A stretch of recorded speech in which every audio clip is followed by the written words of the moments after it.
Hey everyone, welcome to an all new and exciting episode of Talking From. I am one of your hosts, Jen. I'm joined together here with Kinte. Well, not exactly joined, but hey, he's with me. Hey Kinte, how are you? I'm pretty good, but I'm starting to wonder, is this all a dream? Um, so without further ado, um, I would like to call everyone's attention, and I think I did this on a previous podcast, but I'm not 100% sure. Um, The tags for from include the following: drama, horror, science fiction. Now, why is that important? Because I think we may have a little bit more information after the season finale of season two about why this is science fiction and not just a straightforward horror supernatural kind of story. And I promise we'll get into it, but Kinte, give me your overall take of the final episode for season two. It was excellent. It had everything. It had heart, it had intrigue, and I thought it ended on a very, very good place. And we're going to definitely dissect that. I think this was about as close to a perfect finale for a season that you could get for a number of reasons. And I will definitely say that it is a much stronger finale than season 1 of From gave us. Uh Much, much more. yeah. Still in the vein of its cliffhanger, but much more not just meat on the bone, much more intricacies, which I think absolutely worked. Um, couple things that I definitely want to kind of discuss a little bit. Uh One of them is this idea, and I'll definitely ask you about this, Kinte, Hmm. that the creators, that the writers and creators, um, really, have been very deliberate in their, let's just say, peekaboo kind of showing about what they give us and what they don't, and allowing us enough reality to kind of keep us going along, but at the same time also kind of opening up new questions each individual episode. And I'm wondering first, what do you think of the overall style so far? And then secondly, let's get into the specifics of what happened in the finale, because we missed a couple of podcasts, and I think, we should be able to kind of thread everything all together. But, you know, d- what's your take so far, at least in terms of where we are at the end of this finale, about the storytelling and giving us just enough to keep us coming back? Oh, I mean, the storytelling is phenomenal. I think they've done a beautiful job. And also, they do a good job of incorporating all the characters and giving them moments. And I think that the finale, there was a couple of finale moments. Uh, you know, uh, I don't know how much you want to get into it right now, but there was one moment that felt like a finale, but in a Hmm. good way, because sometimes that's bad when it feels like it has multiple endings. Right. But and then there was the big ending at the end. Well, okay, so let's talk. Let's start at the beginning. Let's just, we don't have to stay in sequential order all the way through, but let's start at the beginning with, sort of recapping a little bit about where we are right now. In season 1 of From, we had Boyd and Sarah out in the wilderness, so to speak. Hmm. And they also discovered the lighthouse. Hmm.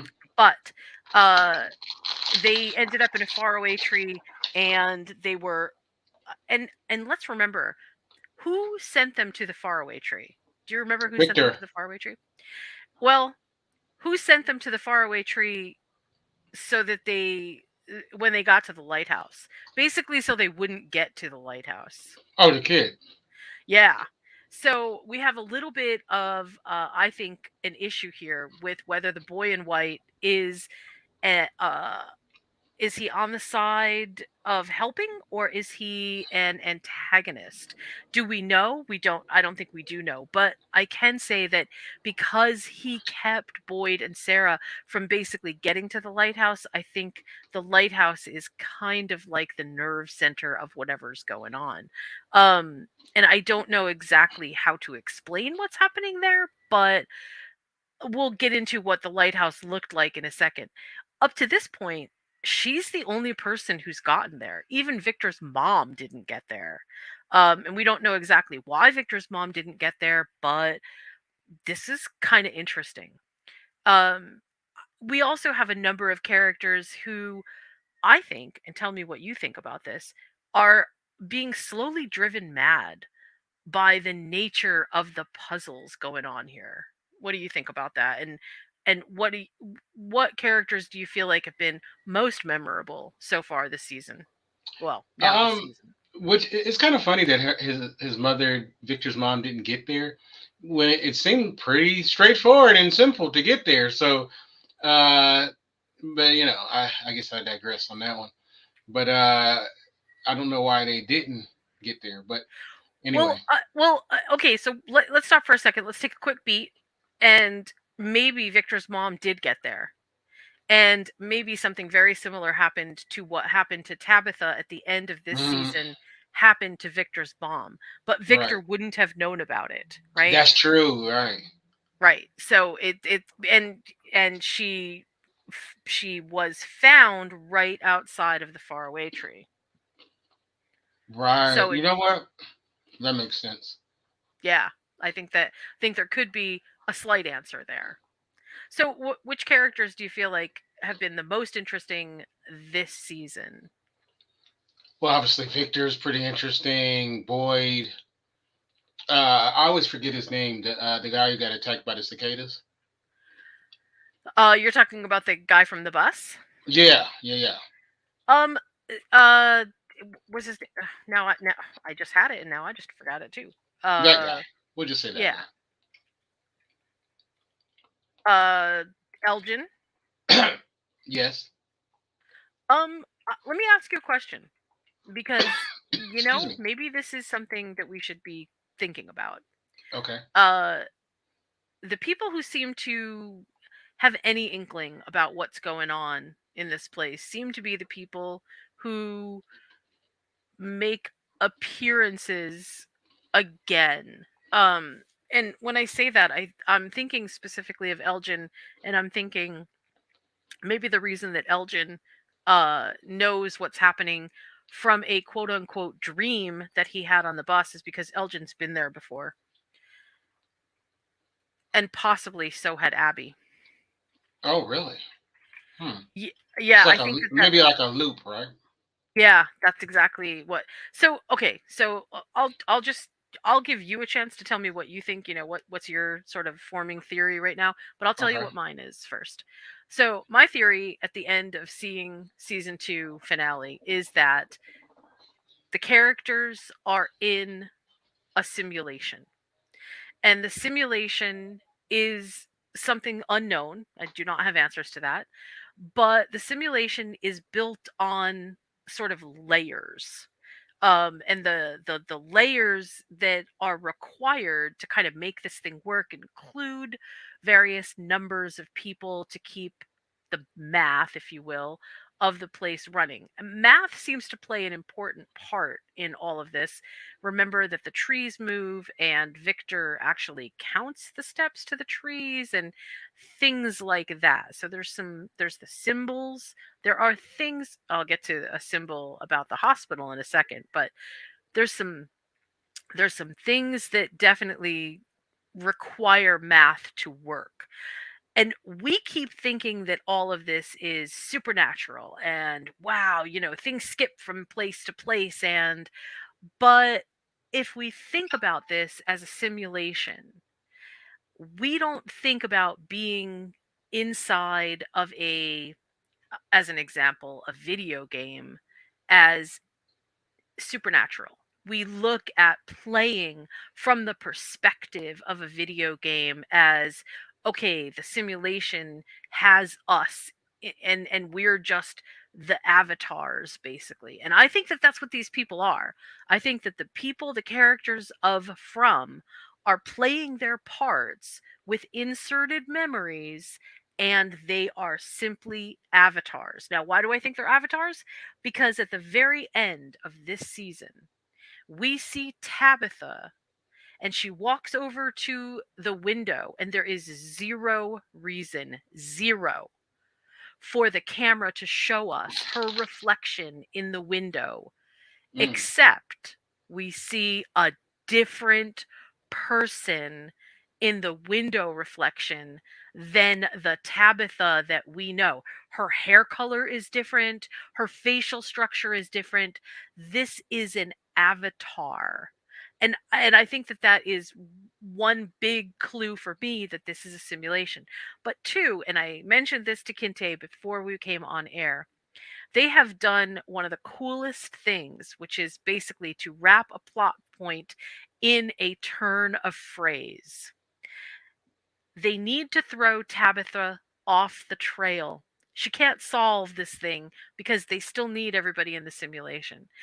I don't know why, but that's part of what I think we need to figure out. But they need to throw Tabitha off the trail. So, what happens when Tabitha wakes up in the hospital? They tell her that some hikers found her off the trail. And the boy in white throws her out of the tower, literally throwing her off the trail. Now, I'm not saying that that's like a perfect, but it's about as perfect a wrap this up that you can possibly get. So that's my idea. Tell me, what are your ideas, Kinte?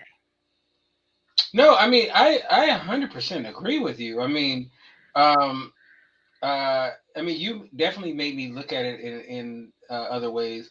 I mean, I knew I had a feeling because that simulation thought process was around for a while. People were saying that. Um, I'll be honest with you though. I don't know how I feel about it though. Uh, I don't know how I feel about it. What do you mean by you don't know how you feel about it? If I want it to be that, I guess I don't know. Gotcha. I mean, hey, it is what it is, But yeah, I think that I think that you're right. It is a simulation, but here's the thing: is it aliens or is it something else? I'm thinking it's government. I'm gonna tell you why. I Okay. think it's government is because the way the guy sounded when they did the radio tower, Mm-hmm. he sounded kind of military to me. Mm. You know what I mean? Like, the way he talked to him. Mm-hmm. I mean, that's what I got out of it. I don't know. What about you? So after I sort of settled on this, it's a simulation idea, and I even mentioned this to Kinte Yeah, again it's no pre aliens. It's pre definitely not aliens. podcast. It's not I aliens.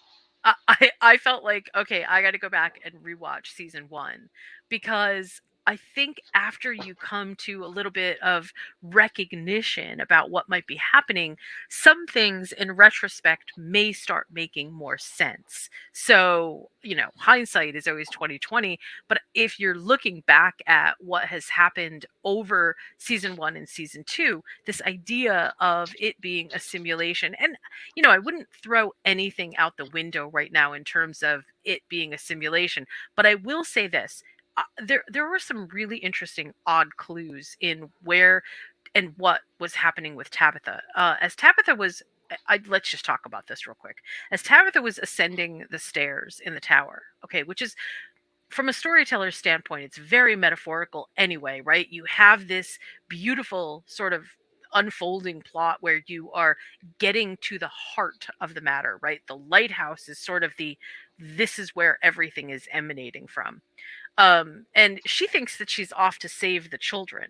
But if you notice when she's going up the stairs, first of all, there's the weird word ankuli, which I don't know exactly what that means. There's a whole bunch Mm-hmm. of theories out there about what that means. I don't feel like anything really answers it well enough yet. But look at the toys that are on the stairs. The toys that are on the stairs are an ambulance Mm-hmm. and a truck. Mm-hmm.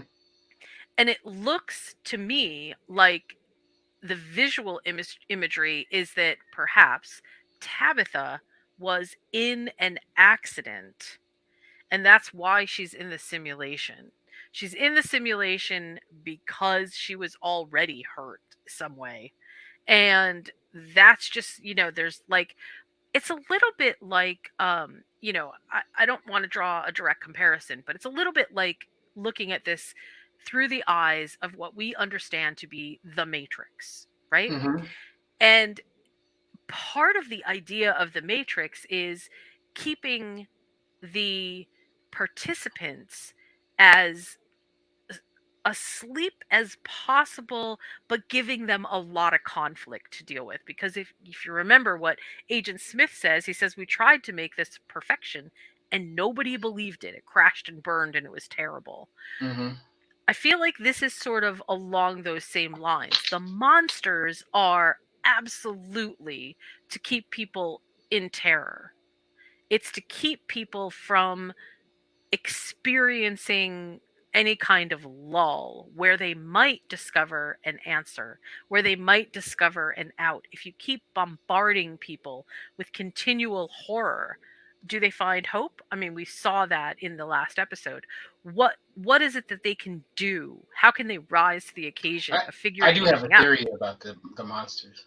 Yeah? What is it? My theory has been that the monster, maybe whatever maintenance they got to do, they do it at night. So the monsters are to keep them hiding while whoever is in charge of this, we want to say it's a simulation, they do all their work. You know what I'm saying? It's Mhm. like the who helps Santa Claus? The elves. It's like the elves, are come out and run the shop. Because think about it. While they're hiding, they're bunched up. So because they're afraid of the monsters, right?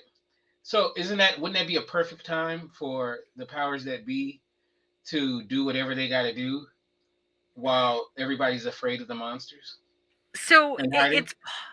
it's possible, but I'm gonna throw one more thing into Oh, this, and right? and, and also real quick, the guy, the cicada dude from the bus, he says, Randall. yeah, Randall, he said he made a comment, something to the effect of everybody has their blinds drawn and whatnot. How about if we just have it all open and see? Hmm. Remember, because I think he's really giving the audience a lot of information. Yes. I think Uh, he's giving a lot of information. I think he's slightly wrong about certain things. And I told you this before the show, and I felt like this. So before he even said it, I kind of felt this way. Is that some of the people, either at Colony House or whatever, some of them are involved in the sham. hmm. I don't know who, but I believe that not everybody. I think not everybody is really a part of it. I mean, part Well, of the scared group.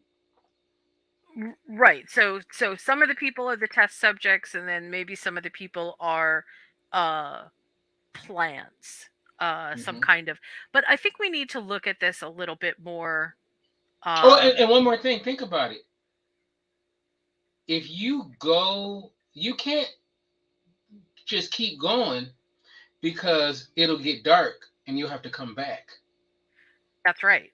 That's So, part of the lighthouse thing, right. But go which is ahead. I'm why sorry. you need that faraway tree, Hmm.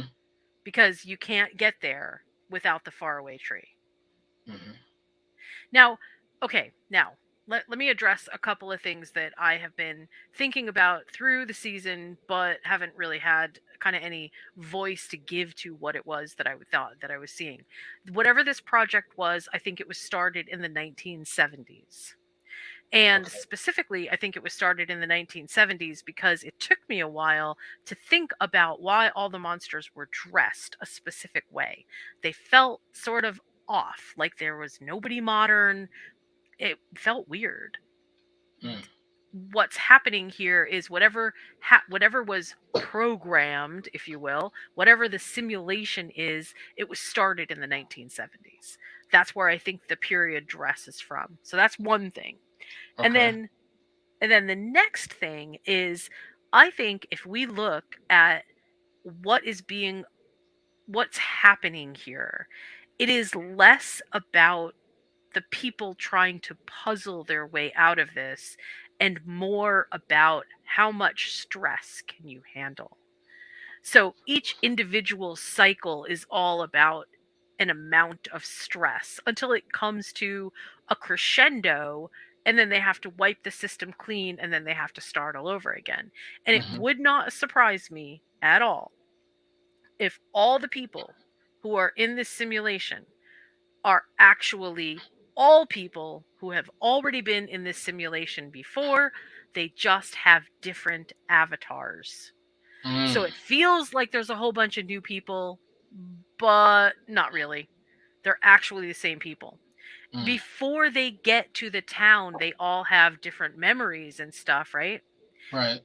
But none of them, once they get to the town, none of those memories are, they're not making any new core patterns. They're not seeing any pattern from like where everybody's from, or, how to figure out like what is that part of the puzzle, because that doesn't have anything to do with it.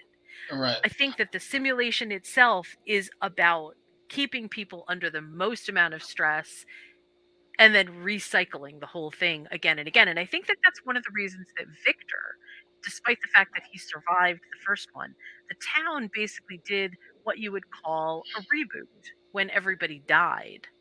Okay. Everybody died and the town reboot itself. And I mean, when you think about this from a game perspective, all of a sudden, so much makes sense. How many times in a video game do you get shown a symbol and you have to remember it for later? How Right. many times do you see these things? And none of them may make sense in their abstraction, but they will all make sense once you figure out the puzzle. Hmm. Let's talk for 1 second about the St. Anthony's Hospital.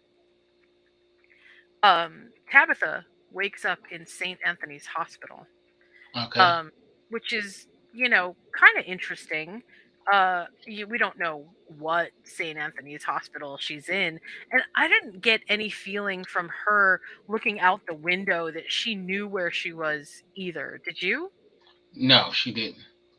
So that kind of feels odd. Um, but I, but I will say that I felt like there was something that I had heard before about Saint Anthony from Father Cautry. Do you remember that? No. No. So I'm not 100% sure, and I'm gonna have to go back and look at this, but I want to. I really want to understand sort of what's happening here, because I really feel like there is a thread between Father Cautry, who I actually think now may have been an NPC, if you use game Right. term. Right. Right. And I think the bartender was an NPC, Hmm. and I think a couple of other people that have died so far have been NPCs. That is, they are important to the intricacy of the town, but they believe that they're part of everything, but they're not really. And that's how they can keep coming back. Um, okay, let's talk for a second about Jim, and then I Hmm. want to talk about Jade. One interesting thing that I have found about Jim overall is that clearly he's willing to go up to a line and then he won't cross it.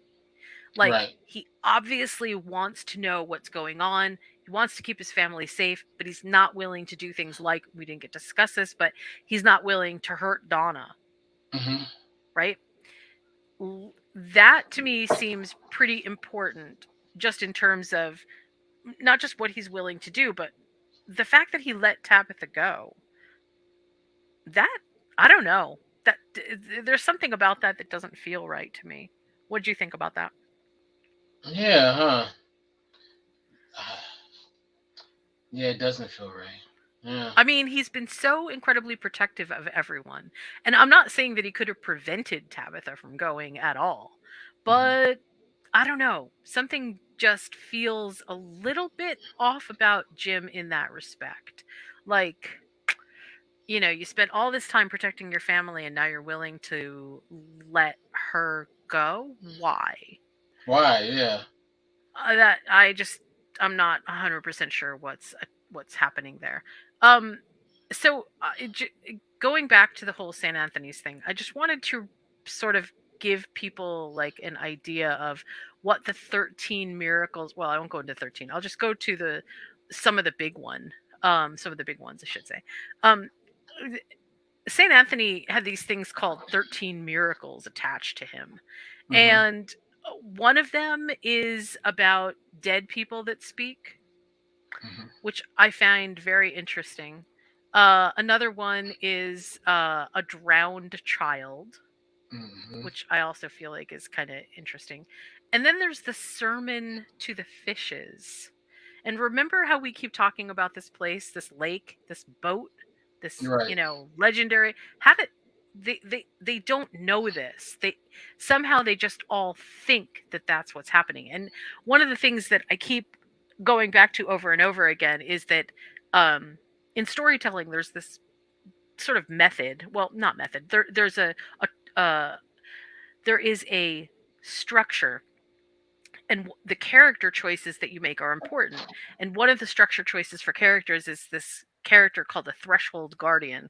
And a threshold guardian basically stands in front of you as the hero or the hero and the quest and says, you can't do it, you shouldn't do it, you won't do it, why are you doing it? Basically giving the hero a lot of questions to grapple with, and a lot of self-doubt, and a lot of big important things that will hold the hero back from completing the quest. And I Hmm. see Abby in that role.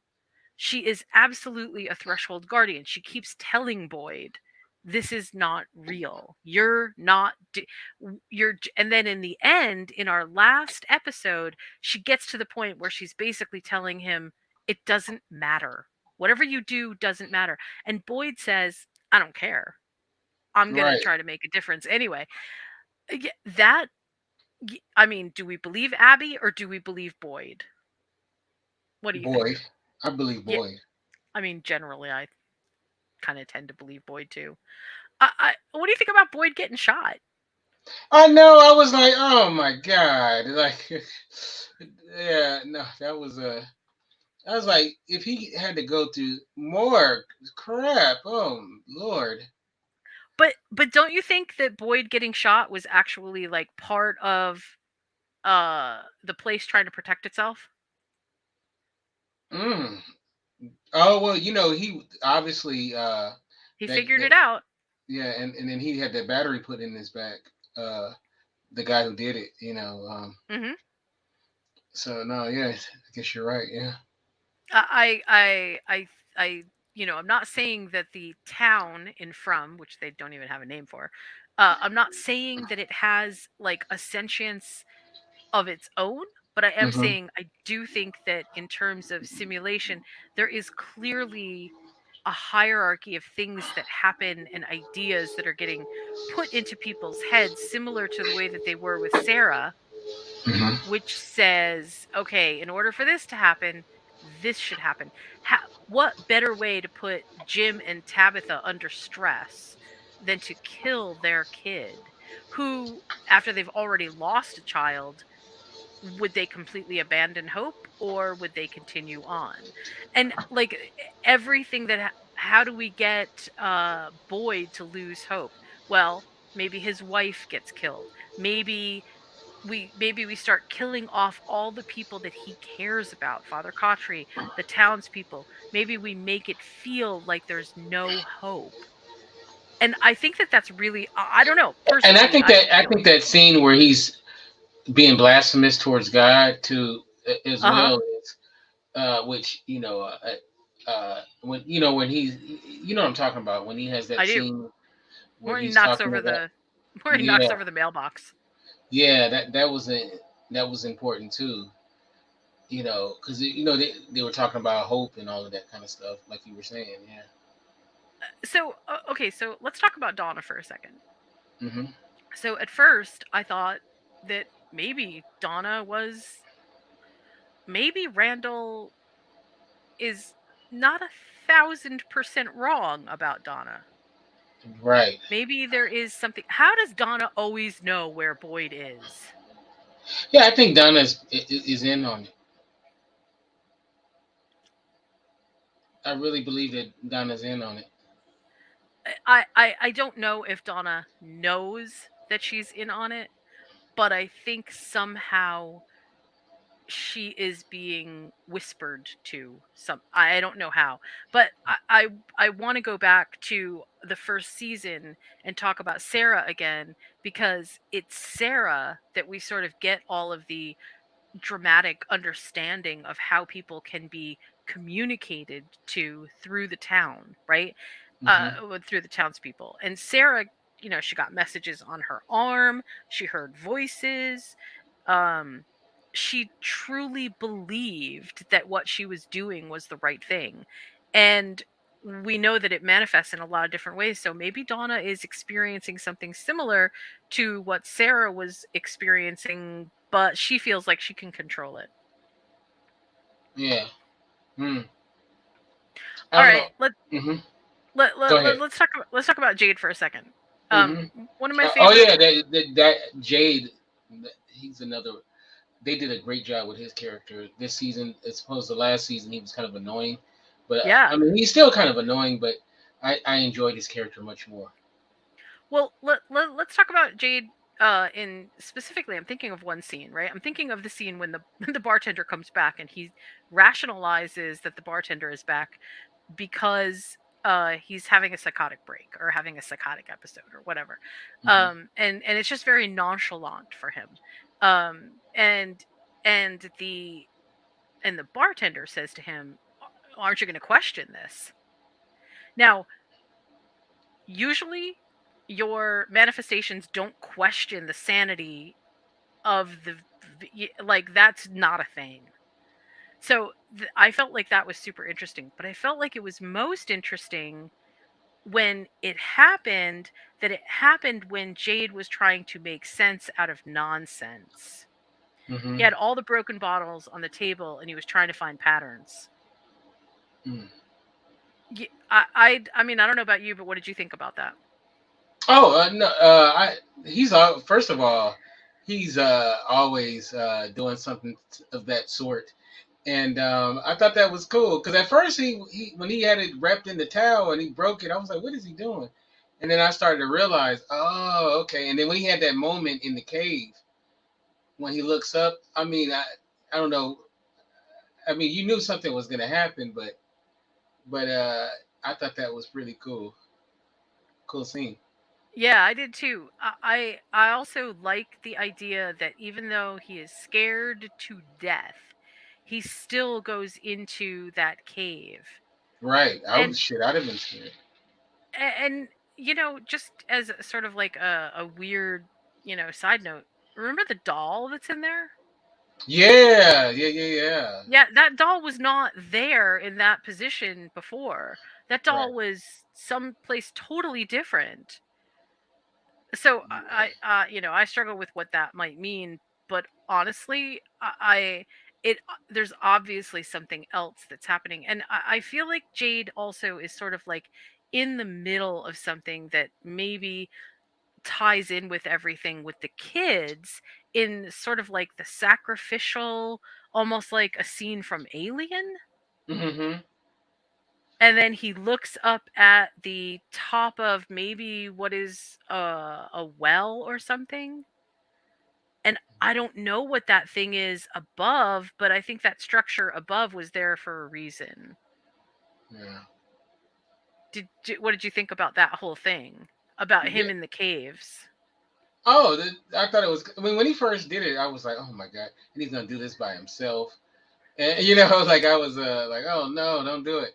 But no, when he saw the kids, and then he looked up. I mean, I and it was so it was kind of like vindication because pretty much the whole season he's like looking to uh to find that. No, Right. I thought it was great. I thought it was fantastic. Yeah. So we still have a bunch of unanswered questions, and obviously, I although I don't think we're actually any closer to understanding um all of the all of the intricacies and all of the puzzle pieces, I am feeling very more uh propped up by what happened in the last episode, and that they are going to, at the very least, give us a little bit more to work with, which feels really good because I have to tell you that I was getting really frustrated and, on the edge of, I mean, I'll keep watching this thing, but if all they're going to do is just keep stringing me along, you know, it doesn't really make any sense for me to try to keep puzzling this out because I'm never going to get anywhere. I feel really good about where we are at the end of season 2, even if I'm wrong, because at least I had a direction. At least things started to stack into place. And I think Jade said it perfectly when he said it's kind of like having two pieces of a puzzle, and they're not the end pieces or helpful pieces, they're just the puzzle pieces. And you're supposed to figure out what the whole picture is based on that. Yeah, you know what? There's that. When I heard that, I was like, "Oh, they're saying what the fans were saying the first season, basically." Is Uh huh. Yeah. which which I think was smart, and also yeah, pretty much where everybody was, which was Yes. we don't really know what's going on. Um uh, let's talk real quick about Boyd figuring out how to get back and forth between the actual sort of heart of the well where where he was, and smashing the music box. Um Man, I wish I had a better understanding of the music box itself, but let's talk about how he figured out the torch. Um, in all video games, there is there's like a switch that you get to turn on that basically like gives you a way generally to move from place to place where it's kind of like wipe scene. And look, I don't know whether this is supposed to be this place in the past, or whether it's supposed to be like a deeper part of the place that he's in. But when he lights that torch and he's immediately brought back there, um it starts feeling supernatural all over again, right? Did you get that Right. feeling? Right. You know what always gets me about this show is how they seem to be surprised about some of the things that are happening. Like if they're fantastical, they're like, how is that? I'm like, at this point, you're questioning, uh, you know, Uh-huh. this stuff. It's like it's kind of fun. It's just kind of funny to me. But anyway, um, Well, mhm.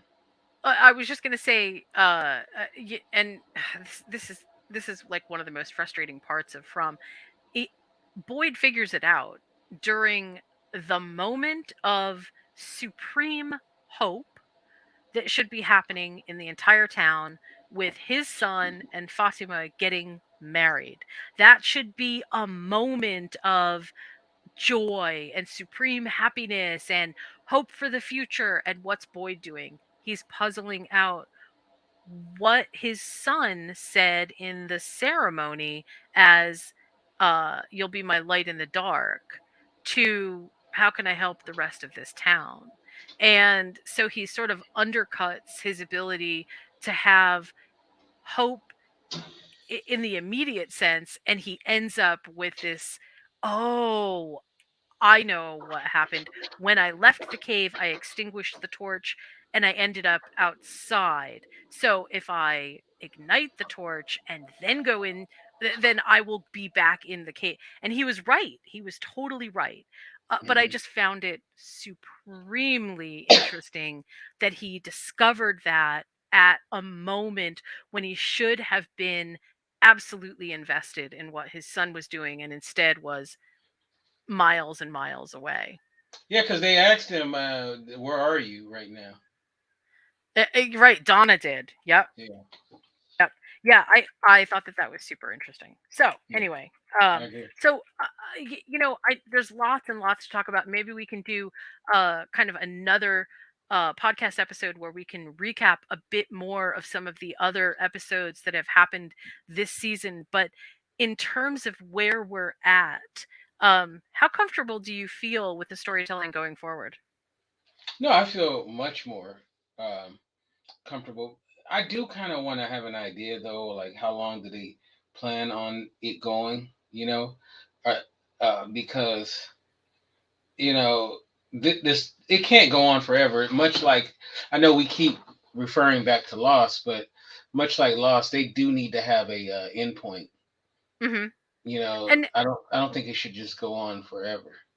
I do actually think that they have an endpoint. I don't know how to tell you why I think that, but I do feel like there is. Like this is not. I'm feeling less and less like this is just random scattershot, Hmm. and more like there is definitive plans for things. Oh, that's Um, good. there is a really great source that after I watched the episode, because of course I didn't want to be spoiled. Hmm. um I hopped online and started looking in, all the usual places. Reddit. But yeah, Reddit. But the season finale really brought out a lot of blogger speculation on some things which they're worth exploring. I don't know if I agree with all of them, but there's people did capture some really interesting moments in this episode that I don't know if anyone would have picked up on before. Like I didn't even draw the correlation, although I think it's important, between what Jade was doing in the bar by smashing the bottles and the fact that the bottle tree is where the faraway tree is. Right. Like, it's not that we have like a direct, this is what it means. Oh, but it's interesting in the symmetry of the storytelling. It's very in depth. They clearly went to great lengths to make sure that everything lined up properly. So I do. I have lots more to talk about with this, but I think for this episode, let's try to end it here and say excellent, excellent series finale for episode 10, season 2 of From. And we know that there's going to be another season. We know season Yay. 3 is already happening. We don't know. Apparently it's going to be delayed because of the writer strike. So credit where credit is due. WGA, I support. But it will be, I think, interesting to move forward with this. This is the other reason that I think that there is a clear narrative unfolding here. They know what's happening. And I also really suggest that everybody go look for interviews with Harold because he's done a couple now, and they're good. They're really good. He doesn't give away very much, but he really has some interesting insight. So definitely And suggest that. also the interviews that Kumar did as well. Yes, absolutely. I'm kidding, people. I was gonna let that go. Um, so okay, so Kinte, how can we find you around the interwebs? And thank you so much for being on the podcast tonight. Oh yeah. You can find me at Kente F on Twitter, Kente Ferguson at Instagram. I forgot what it is for a second, and I'm so happy to be here with you. And I promise everybody, I will be much more active in the podcasting landscape. It's been something else these last several months, but hopefully things are starting to die down a little bit for me in a good way. Well, I'm super excited to hear about that because I've got a whole bunch of uh, I need Kinte for podcast Oh, ideas. wonderful. So yeah, so I'm excited about that. That's awesome. Cool. And you can find me at moviesandmeals.com if you want to hop over and check out a meal that will pair with whatever movie you're watching. I'm sure you'll find something. Um, for both of us, Kinte and myself, thank you so much for tuning in tonight. Hopefully, we'll get to do a little bit of some recaps coming up here. We'll do a little bit of an addendum to capture some of the episodes that we missed. But thank you so much, and we'll see you next time. Peace.